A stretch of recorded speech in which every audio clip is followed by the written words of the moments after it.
श्रीमद् भागवत महापुराण 29वां अध्याय पुरंजन इतिहास का आध्यात्मिक स्वरूप।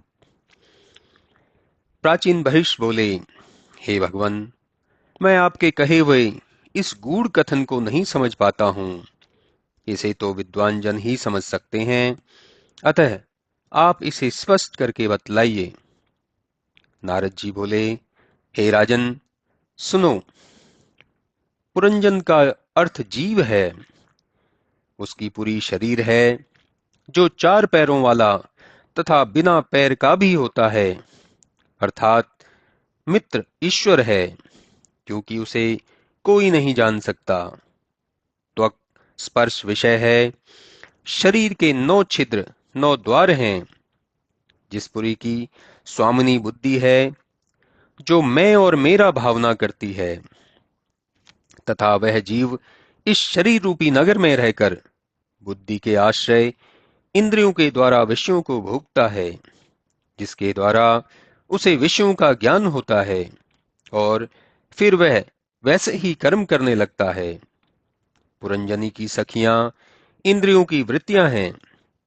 5 स्थानों में रहने वाले जो वायु रूप प्राण हैं, सर्प कहा है, जो उस पुरी का द्वारपाल है, और जो पांचाल देश का राजा कहा है, वह मन है।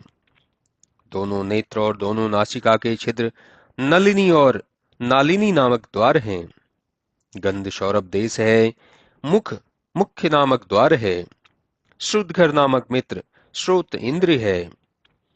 ग्राम्य नामक देश विषयी पुरुषों का स्त्री संभोग है, तथा दुर्मग नामक मित्र भग है। आपुरो नामक पश्चिम द्वार लिंग लुब्धक गुथा इंद्री है। दोनों हाथ पैर अंधे पुरवासी हैं। रनिवास हृदय और उसमें वास करने वाला मन है। प्रसन्नता हर्ष और मोह सत रज तम है, तथा वहां जो निरंजनी करती थी, वही निरंजन भी करता था। वह स्वप्नावस्था में बुद्धि विकार है, और जागृत में जैसे जैसे इंद्रियां विकार को प्राप्त होती हैं, वैसे आत्मा को भी उसका अनुकरण करना पड़ता है, क्योंकि आत्मा बुद्धि का दृष्टा है। आखिर स्वप्न है। शरीर ही बहुत चलने वाला रथ है, और शरीर की इंद्रियां ही उसे शरीर रूपी रथ के घोड़े हैं। विषयों की ओर दौड़ना ही मन रूपी मृग की दौड़ है। 10 इंद्रियां और 11वां मन, यही एकादश सेनाएं हैं, और पांचों इंद्रियों का अनुचित स्वरूप से विषयों का सेवन करना ही अनुचित मृग्या है, जिसे जीव स्वप्नावस्था या अज्ञान की दशा में करता है। फिर जो गंधर्वों का राजा चंडवेग कहा है, वह वर्ष है।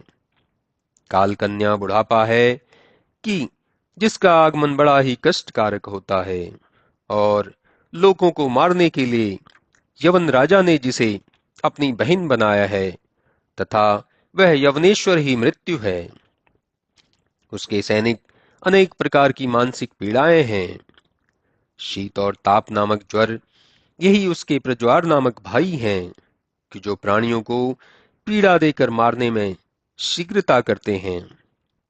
हे राजन, गुप्त कथा ऐसी जो मैंने कही, वह इस निर्गुण जीव का ज्ञानपन है, जो प्राण इंद्रियों और मन के धर्मों को अपने में मानकर तुच्छ भोगों के लिए मैं और मेरा में फंसकर कर्म करता है, जिसमें उसे दैहिक, दैविक और मानसिक कष्टों को भोगना पड़ता है। हे राजन, आवागमन का कारण मन है। यह मन ही जीव को भ्रम में डाले हुए है, जिससे यह शरीर आदि बंधनों में अवश्य ही बंध जाता है। इस बंधन को तोड़ने के लिए विष्णु भगवान की भक्ति परमोपयोगी है, क्योंकि वही संसार की उत्पत्ति, पालन और संहार में उपादान और निमित्त कारण स्वरूप है। मैत्रेय जी कहते हैं, हे विदुर, इस प्रकार भक्तों में मुख्य नारद जी जीव और ईश्वर की गति को प्रचेताओं के पिता प्राचीन बहिष को समझाकर वहां से चले गए। तब उनके चले जाने पर प्राचीन बहिष ने अपने मंत्रियों को बुलाकर कहा, अब मैं वन में तप करने को जाता हूँ। जब तक मेरे पुत्र ना आवें, तब तक तुम लोग राजकाज चलाते रहो, और जब वे आ जाएं, तब उन्हें सौंप देना और कहना कि वे भली भांति प्रजा का पालन करें। ऐसा कहकर वह कपिल कपिल जी के आश्रम की ओर चले गए। वहां पहुंचकर अपने कठिन तप द्वारा विष्णु पद को प्राप्त हुए। हे विदुर जी, नारद जी के मुख से निकले हुए इस अध्यात्म विषय को जो सुनता या सुनाता है, वह लिंग शरीर से मुक्त हो जाता है।